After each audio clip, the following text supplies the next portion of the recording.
In Creo Parametric, you can use the gimbal mechanism connection in order to center two coordinate systems and allow 3 rotational degrees of freedom. And little fun fact, my first job in industry was actually working on the TADS, or Targeting and Acquisition Designation System, for the Apache helicopter. Let's take a look at putting a different variation of the TADS on this helicopter.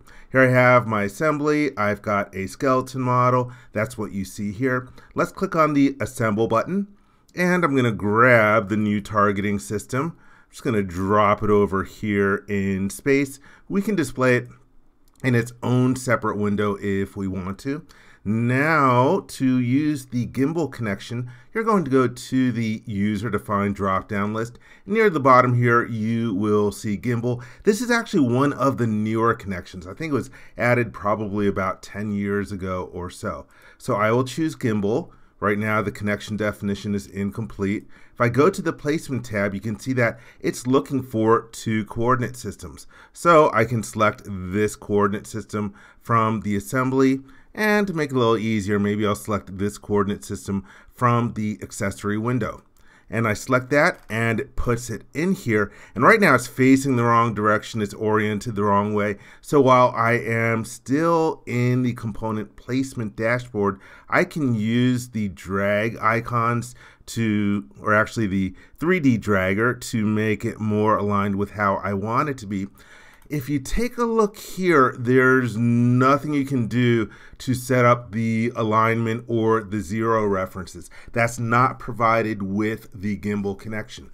So here's a little thing that I like to do. I will create a new set, and rather than have it be a gimbal, I'm going to change this, and you can use instead a general connection. And with a general connection, it's like adding regular standard component constraints when you're assembling something. And in this particular situation, I'm going to change my selection filter to coordinate system, and I'm going to pick this coordinate system here.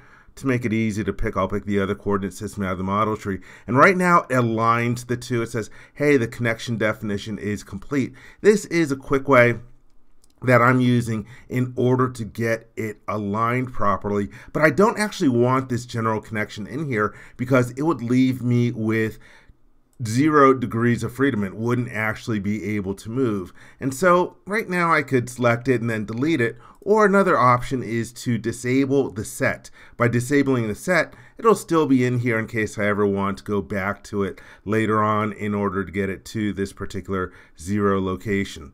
Let's hit the check mark. And now, while it's still oriented properly, first let's turn off the datum plane display. It's really cluttering things up.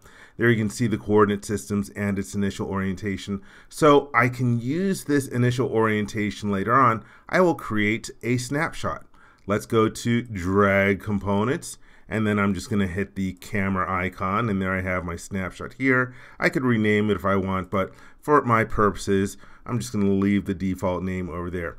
Now you can see the component in the model tree, and it's got the standard glyph. Let me turn on my magnifier.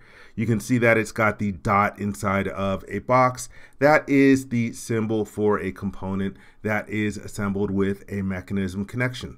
All right, let's play around with this some more by throwing some motors on here and creating an analysis.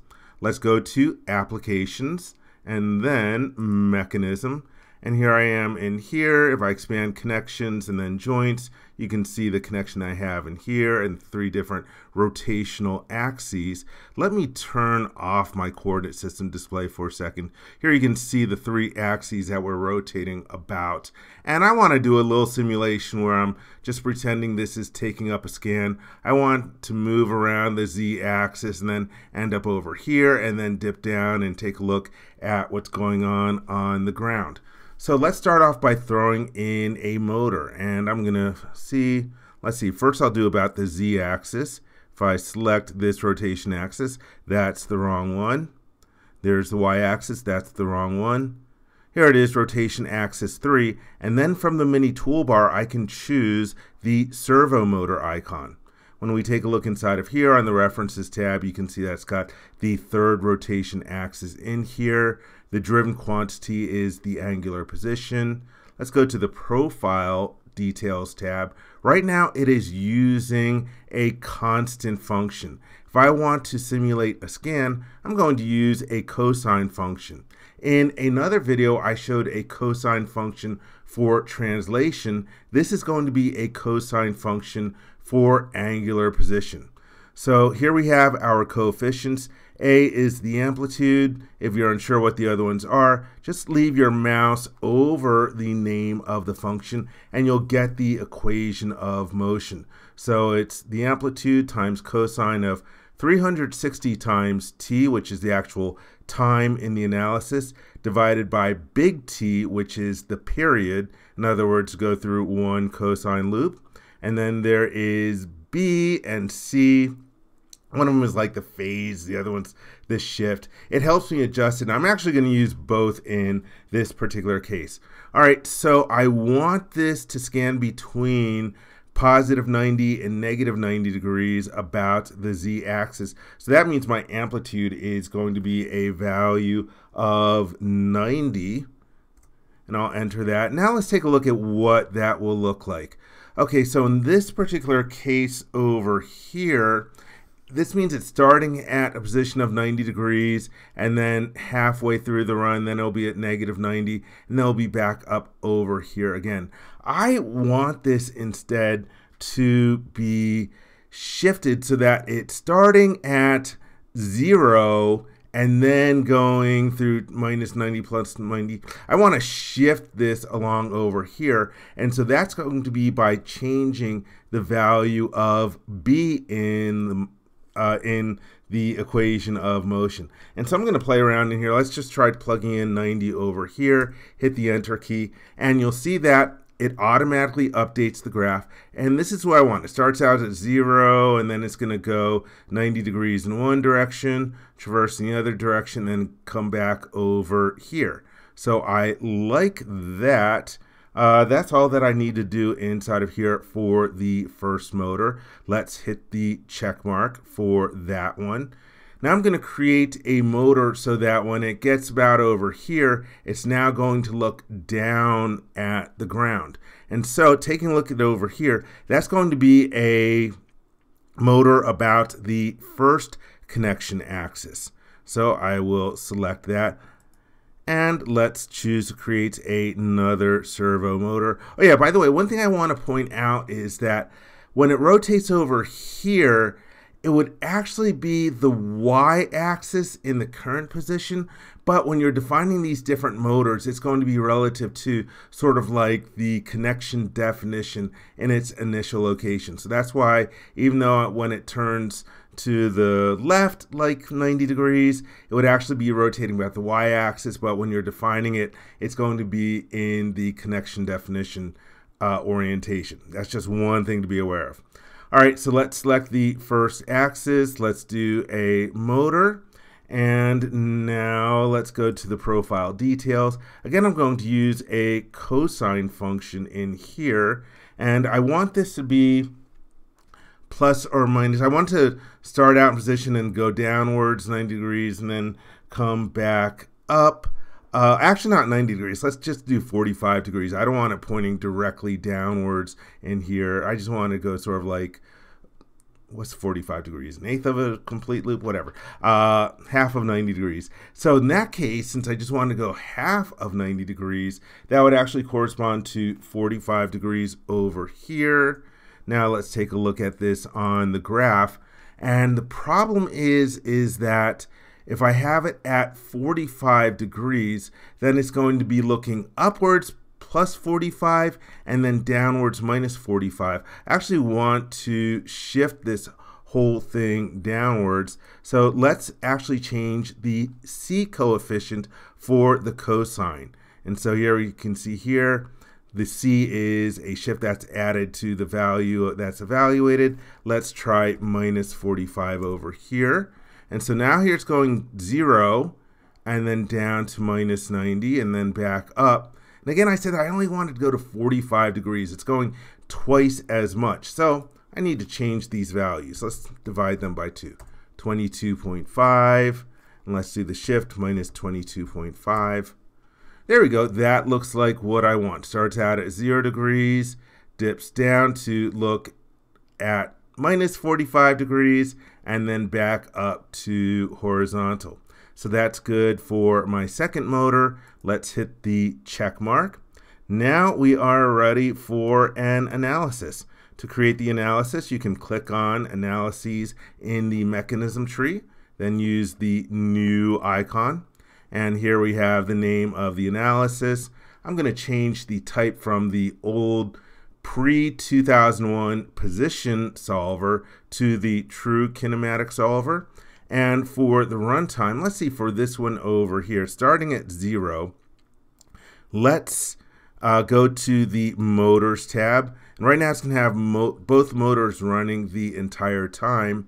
I'm going to have the first motor run from the start to, I'll do 1.75 seconds. That way I'll go through one complete loop back and forth, and then go out and then come back over and stay over on the side. So sort of like 1 3/4 revolutions. Let's change this to 1.75. That's good. And the second motor, I want it to kick in at 1.75. I want it to do 1 revolution, so my total time should be 2.75. Let's go back to the Preferences tab. The end time, let's change this to 2.75.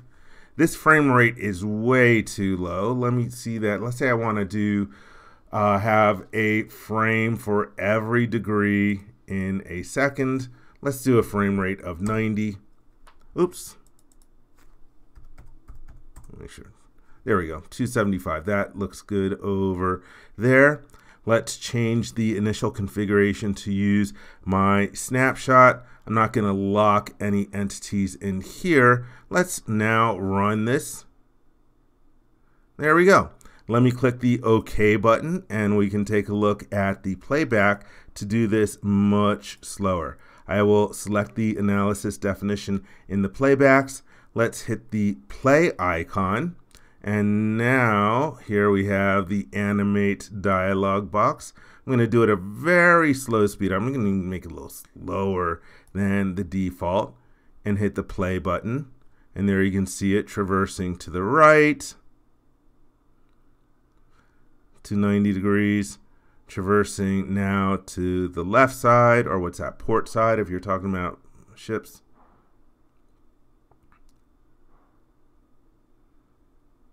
And continuing on.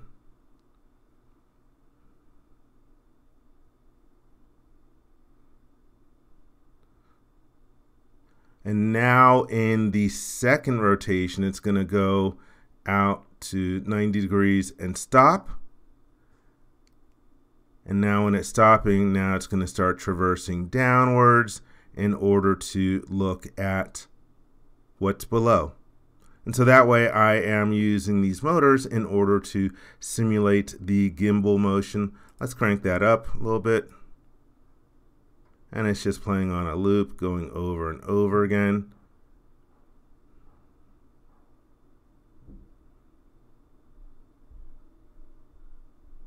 Let me zoom in a little bit. There we go. Maybe a little too dark in there.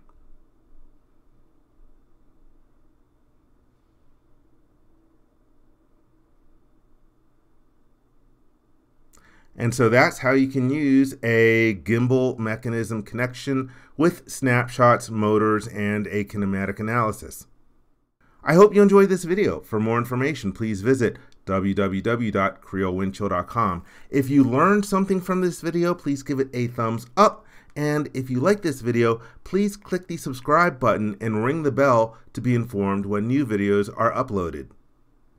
Thank you very much.